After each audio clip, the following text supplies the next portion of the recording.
They used to call me quaint. That was the word they used, behind my back, of course.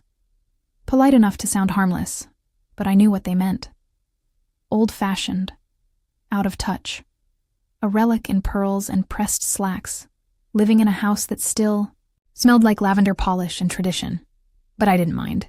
I took pride in doing things the right way. I baked from scratch. I handwrote thank you notes. I believed in loyalty, respect, and building a life that meant something. I never thought those values would make me the joke of my own family. Until one Thanksgiving changed everything.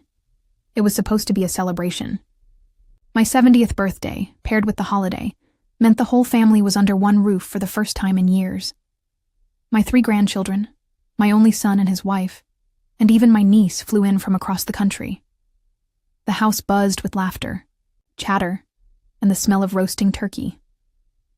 And then I overheard it. I was in the hallway, carrying an extra blanket to the guest room, when I heard my granddaughter giggling from the kitchen. Her voice, once the sweetest melody in my world, cut like glass. "She still uses a checkbook," she said through laughter. "Can you believe it? I caught her mailing her bills, like with stamps. God, no wonder Dad thinks she's senile." Another voice chimed in. My daughter-in-law, cold and clipped. She'll probably forget where she put the deed again. Which is fine. Makes it easier when we finally need to, handle things. They laughed. I froze. It was like the floor had fallen out from under me. My legs went weak, but I forced myself to stay upright, silent. They thought I was asleep.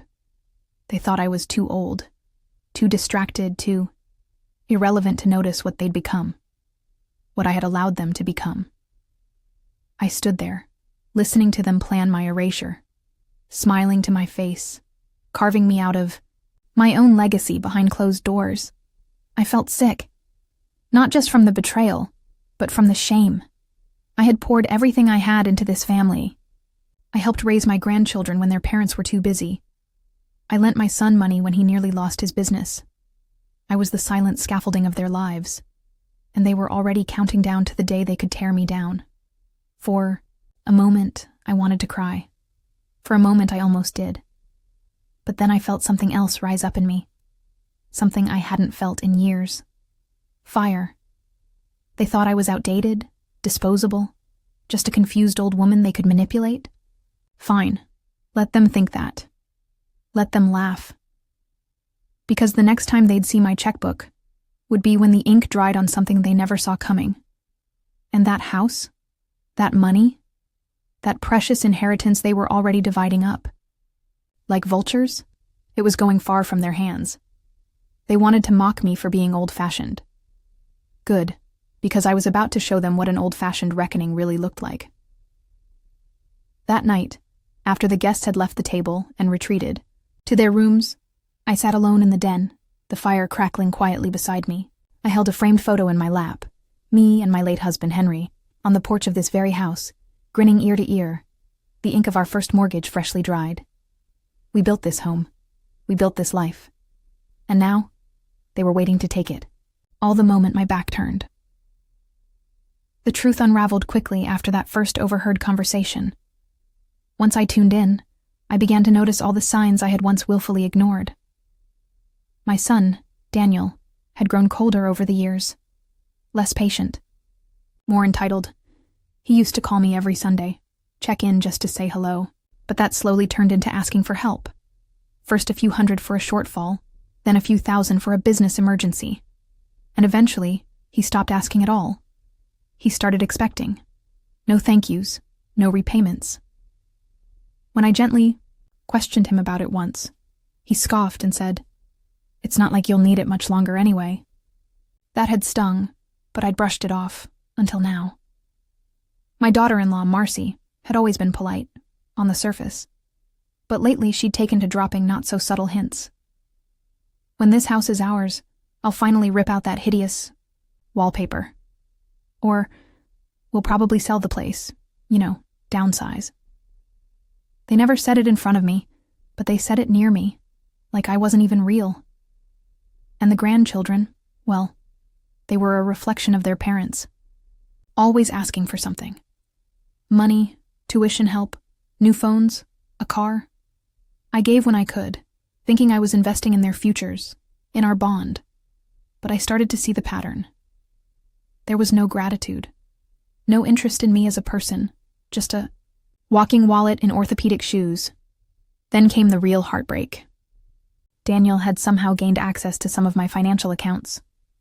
At first, I thought I was mistaken, an odd withdrawal here, a transfer I didn't remember authorizing. But after a week of careful checking and triple verifying, I found it. Nearly $40,000 missing over the course of 3 years. I was stunned. I hadn't even noticed it sooner. The bank couldn't help. Most of the transfers were internal, moved from one of my accounts to another linked to my name, but under Daniel's management. Set up years ago when I was recovering from surgery, and had asked him for help paying my bills. It wasn't theft, technically, but it was manipulation. It was deceit. I confronted him. I remember it vividly. His face didn't change. No guilt. No surprise. Just a tired sigh and a shrug. "You weren't using it," he said, "and I figured you'd want to help me keep the business afloat." No apology, no remorse, just entitlement. That's when I realized I wasn't just a side character in their life story. I was an obstacle, a living inconvenience. And they were just waiting for me to die so they could collect their prize. Stared into the fire that night and felt the truth settle like stone in my chest. They had already written me off. But I was not gone. Not yet. And I still had time to rewrite the ending. I didn't know exactly how I would do it. Not then. But I knew one thing with unwavering clarity. They thought I was irrelevant? Good. Because invisible people make the best architects of revenge. It wasn't just the money. It wasn't just the lies or the coldness or the callous way they whispered about me in rooms they thought I couldn't hear. It was what it all meant, and I had spent my entire life believing that love, real love, was about sacrifice. About showing up. About giving. Not just when it was easy, but when it cost you something. Henry and I had lived that truth every day of our marriage. We built this home with sweat and hope. We raised Daniel with the best intentions, even when we had little more than our faith to stand on. And when Henry passed away, I poured everything I had left into keeping that love alive, through traditions, through family dinners, through holidays and handwritten cards and homemade gifts. And now, sitting in the wreckage of those dreams, I realized something that shattered me more than the betrayal itself. It had all been one-sided. They didn't just take advantage of me. They never really saw me. Not as a person. Not as someone worthy of respect. I was a convenience, a stepping stone, a means to an end. And it wasn't just about the inheritance. That was the symptom. The real disease? Entitlement. They thought they deserved what I had, spent a lifetime building. That just by virtue of being my family, they were owed my house, my money, my legacy, as if my life's work was simply an overdue handout waiting to be cashed. But what about my future? What about the quiet years I had left? The dreams Henry and I had shared about traveling after retirement, the garden we never had time to finish, the art classes I once dreamed of taking. I had given up so much in service to them. And now, I had nothing but a shrinking bank account, a too-quiet house, and the sound of laughter that wasn't meant to include me. And that's when the grief turned to rage. Not the screaming, plate-throwing kind of rage. No, this was a colder kind, sharper. It was the kind of anger that simmers in your bones, that fuels you in the dead of night when everyone thinks you've finally given up. The kind of anger that says, "You may have taken something from me, but I will not let you take everything." Because there was someone who had always seen me. Someone who still visited, even when there was no inheritance to chase. Someone who checked, and just to see how my garden was doing. Someone who once spent an entire afternoon helping me set up a Facebook account, not because they wanted to monitor me, but because they genuinely wanted me to feel included. Her name was Lila. My former student, now a young woman in her early 30s, working 2 jobs, volunteering at the local community center, and sending handwritten letters every month just to say hello.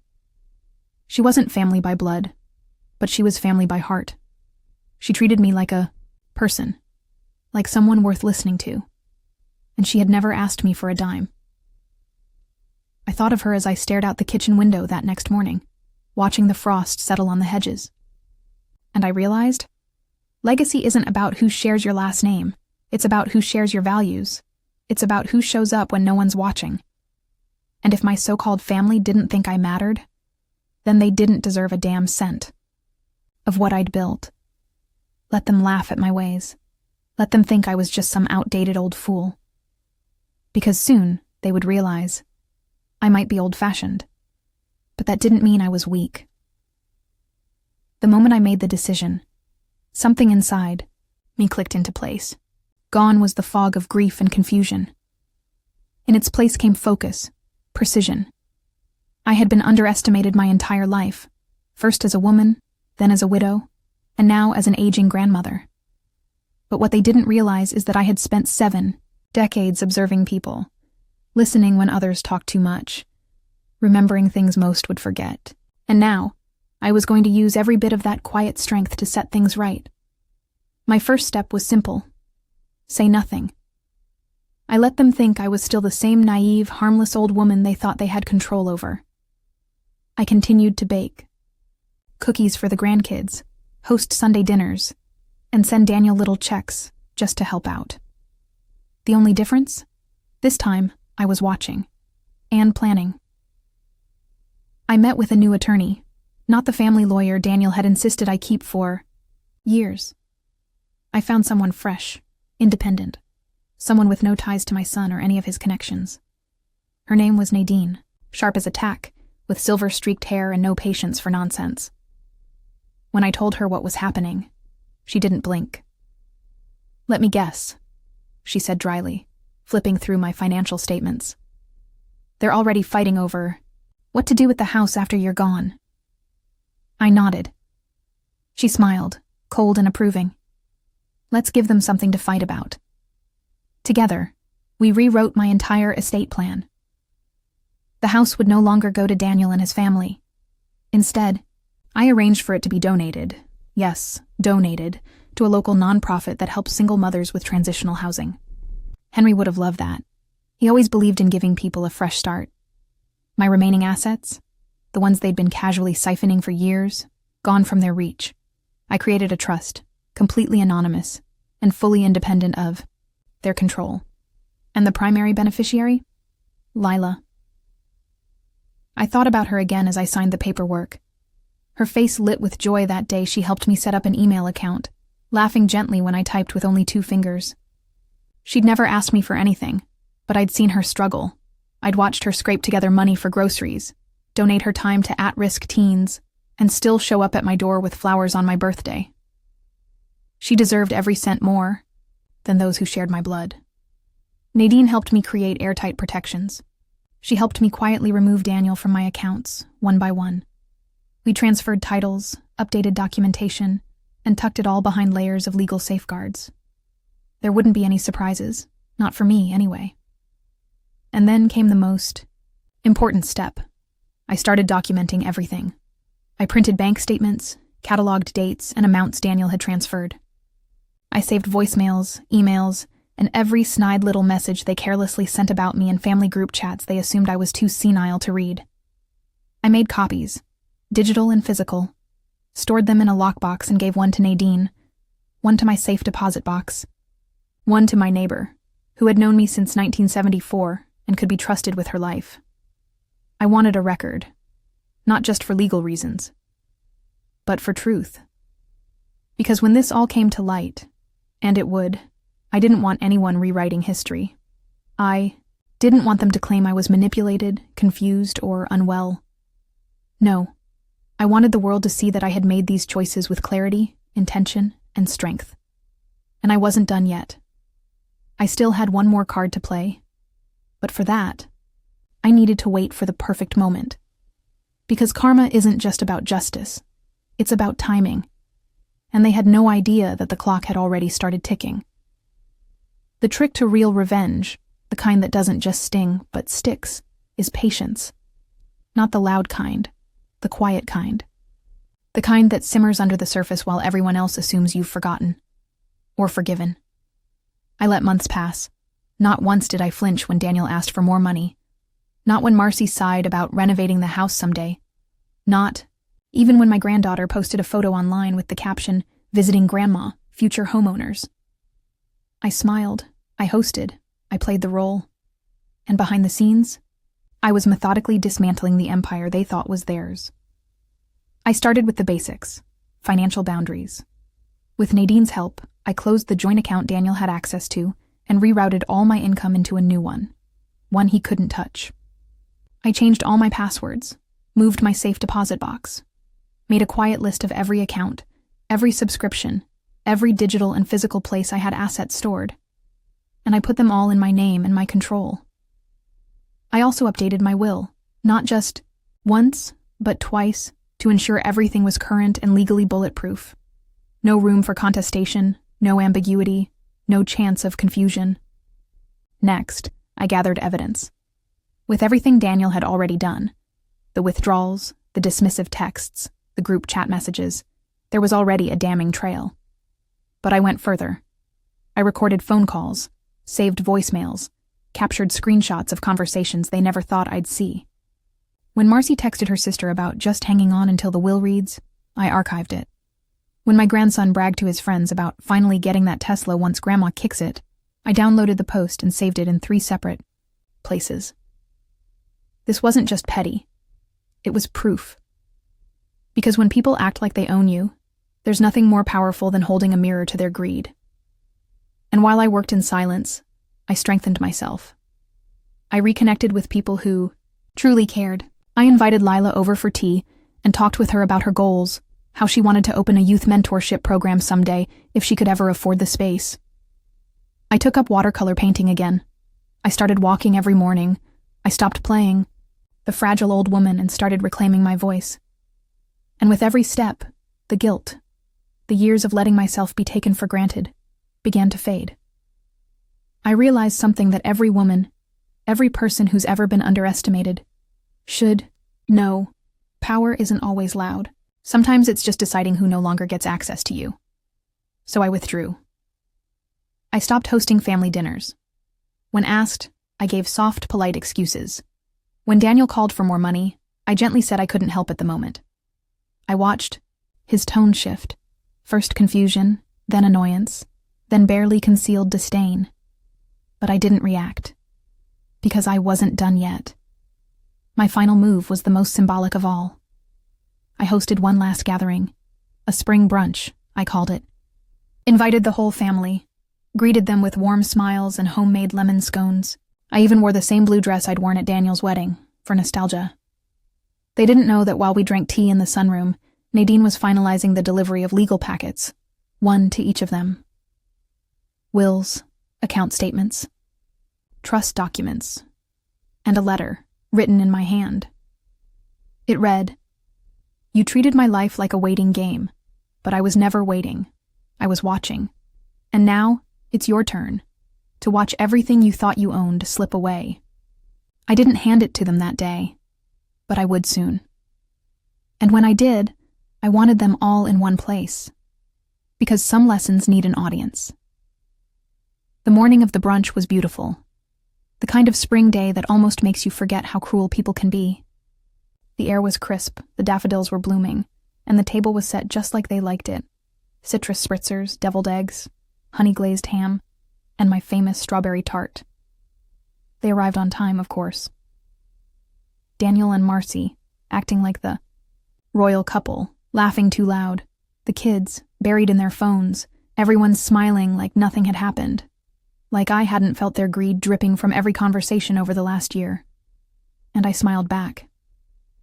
I served them, laughed with them, listened to their stories about new cars, house upgrades, vacation plans. They still thought they were in the will. They still thought this brunch was part of their victory lap. They had no idea it was their curtain call. Just as the tart was being passed around, there was a knock at the door. I excused myself, slowly, carefully, like the sweet little old lady they expected me to be. When I returned, I wasn't alone. Nadine walked in beside me, briefcase in hand, eyes cool and unreadable. You could feel the temperature in the room shift. Daniel blinked in confusion. Marcy tried to smile, though her grip on her mimosa tightened. "Mom?" Daniel asked, brow furrowing. "What's going on?" I sat down at the head of the table and folded my hands. "I wanted to spend one last meal with my family," I said quietly, "before I let you know what I've decided." Nadine began handing out folders, one by one, labeled with their names in clean, sharp lettering. Inside, my new will, the trust documents, evidence of Daniel's unauthorized withdrawals, screenshots, transcripts, and the letter, my letter, written in my own hand. Daniel opened his first, his face drained of color. "What is this?" he muttered, flipping through the pages. Marcy's hand flew to her mouth. One of the grandkids mumbled, "What the hell?" under their breath. I watched them unravel in real time. The denial, the panic, the realization. "You were stealing from me," I said calmly, voice like steel wrapped in silk. "And worse, you were laughing at me while you did it." Daniel stood up. "Mom, this is just a misunderstanding. We can talk about this." "No," I said, rising with him. "You had years to talk. You chose to mock, to count down the days until you could get your hands on what wasn't yours." He looked at Nadine, desperate. "This can't be legal. You can't just—" "It's airtight," Nadine interrupted smoothly. "And we have evidence of financial misconduct, should your mother wish to pursue charges." The room went silent. And in that silence, I looked around at the faces I had once loved more than anything. Faces that now looked at me not with warmth, but with fear. "I may be old-fashioned," I said, voice unwavering. "But I know this. Loyalty is earned, not inherited. And you, Daniel? You lost that a long time ago." I walked to the kitchen, picked up one final envelope, and returned. "This," I said, handing it to Nadine, "is for Lila." They all looked confused. "Who?" "You don't need to know her," I said. "But she knows me. She's the kind of person I wish I had raised. Honest, kind. She never asked for anything, which is why she deserves everything." I watched them absorb it, the truth, the defeat, the justice. Then I turned my back and walked away. Slowly, with dignity. Because sometimes, the loudest justice isn't shouting or slamming doors. It's silence. It's knowing you held your ground. It's watching those who betrayed you finally realize you were never the fool. They were. Recap. In the end, I didn't need to scream. I didn't need to beg. I just needed to remember who I was. And when I did, I took back everything they thought they had stolen. I may be old-fashioned, but they'll never forget what I left behind, and who I left it to.